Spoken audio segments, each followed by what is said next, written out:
Assalamualaikum warahmatullahi wabarakatuh. Siswa-siswi kelas 11 SMA Nurpala, semoga kalian sehat selalu. Hari ini pembelajaran BDR, belajar dari rumah, dengan mata pelajaran sejarah bersama saya Bapak Trigunardi. Bapak baru mengajar di SMA pada tahun ini. Sebelumnya kita memahami ayat di surah Al-Mujadalah, yarfa'illahu alladhina amanu minkum walladhina utul ilma darajat. Allah akan meninggikan derajat orang-orang yang beriman di antaramu dan orang-orang yang menuntut ilmu beberapa derajat. Langsung saja, bahasan kita adalah sejarah kerajaan Hindu-Buddha. Yang kita bahas kali ini adalah kerajaan maritim yang bercorak Hindu-Buddha. Kita harus mengetahui, mengenal, dan memahami. Yang pertama, kita harus mengetahui ada 7 kerajaan Hindu-Buddha. Dan sebelum Islam ada Hindu-Buddha di Indonesia. Bagaimana cara kita menghafalnya? Kita cukup mengingat huruf depan sesuai dengan abjad. Misalnya K, K, M, T, S, S. Apakah pertama itu? Kutai, kemudian K lagi Kediri, kemudian M-nya Mataram kuno, T-nya Tarumanegara, S-nya ada Singasari dan Sriwijaya. Ada 7 kerajaan. Dan yang perlu diingat adalah raja-rajanya. Ada 7 orang raja yang dibahas pada hari ini. Yang pertama, kita akan bahas sedikit saja rangkuman karena durasi. Kerajaan Kutai. Kerajaan Kutai di sini ada 5 fakta bahwasanya bagaimana Kutai ini berdiri dan bagaimana Kutai ini mencapai kemasan. Bahwa Kutai dipelajari dari penemuan-penemuan Yupa sampai dengan kehidupan budayanya ditandai dengan pelaksanaan upacara Pratyastuma. Siapa Raja Kutai yang pertama? Raja Kutai yang pertama kita kenal dengan nama Kudungga. Sekali lagi namanya adalah Kudungga. Kemudian bahasan kita kedua adalah Kerajaan Tarumanegara. Kerajaan Tarumanegara ini terletak di Jawa. Tepatnya kita bisa lihat di sini. Di blok hijau ini adalah wilayah kekuasaan Kerajaan Tarumanegara. Kerajaan Tarumanegara ini dipimpin oleh Jayasingawarman. Sekali lagi Jayasingawarman yang harus kita ingat. Sumber-sumbernya dapat kita peroleh dari prasasti dan berita Cina. Ada 7 dari prasasti, salah satunya Ciareten sampai dengan Lebak. Ciareten ini ada di Bogor. Berita Cina-nya itu bisa kita tahu dari Fayan, nanti bisa kalian dikasih kembali lewat buku ataupun sosial media yang lainnya. Berdasarkan prasasti Ciareten, Purnawarman membawa Tarumanegara ke puncak kejayaan. Itu informasi yang kita dapatkan. Selanjutnya, setelah Kerajaan Tarumanegara yaitu Kerajaan Sriwijaya. Kita bisa lihat di sini di Selat Malaka, di Pulau Sumatera ini adalah Kerajaan Sriwijaya. Nah, ibu kota Kerajaan Sriwijaya sudah ditandai di sini. Kalian bisa menilik, melihat, bahkan mengulang lagi nanti pembelajaran.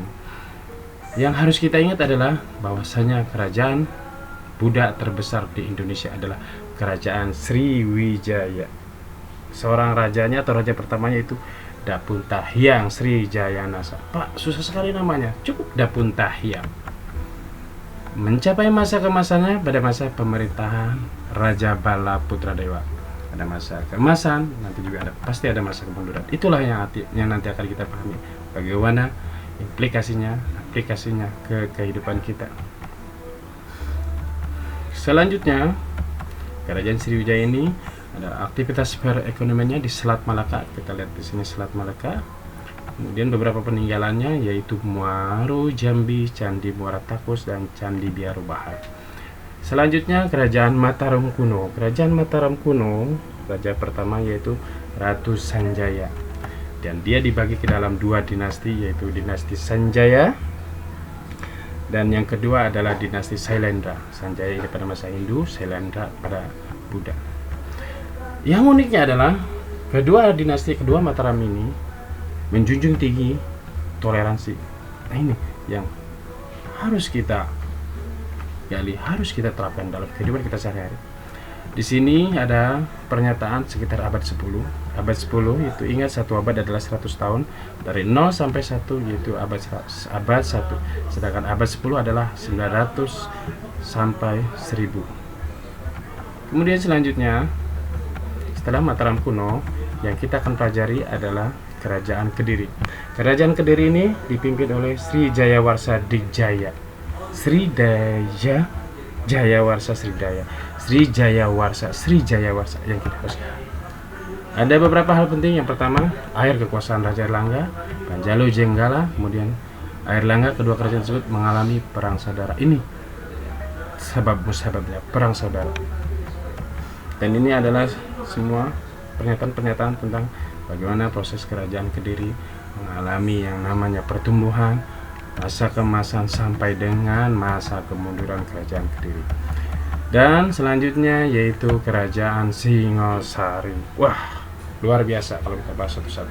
Yang penting kita ingat kerajaan, kemudian nama rajanya. Kerajaan Singosari dipimpin oleh yang namanya Ken Arok. Ini banyak sekali diberitakan, bahkan difilmkan.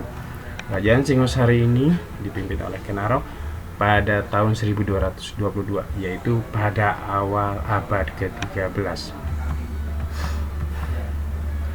Selanjutnya terakhir kerajaan Majapahit. Kenapa namanya Majapahit? Banyak sekali versi. Salah satu versinya yang terkenal adalah kerajaan ini berasal dari sebuah nama pohon maja yang rasanya pahit, makanya disebut kerajaan Majapahit. Ya, memang karena terkenal lucu. Tapi itulah cerita. Cerita itu dituang dalam ada yang bentuk sejarah, legenda, mitos dan lain-lain. Majapahit didirikan oleh Raden Wijaya, menantu Raja Kertanegara dari Singosari pada tahun 1293. 1293 adalah pada abad ke-13. Dan kita bisa lihat di sini zona atau wilayah kerajaan Majapahit. Masa kejayaannya dicapai pada masa Hayam Wuruk pada abad ke-14. Ini kitabnya ada, disebut kitab Nagara Kertagama. Banyak sekali kitab-kitab, bahkan legenda-legenda. Dan bahkan yang terkenal sekarang itu disebut oleh Gajah Mada. Sekilas tentang kerajaan Majapahit.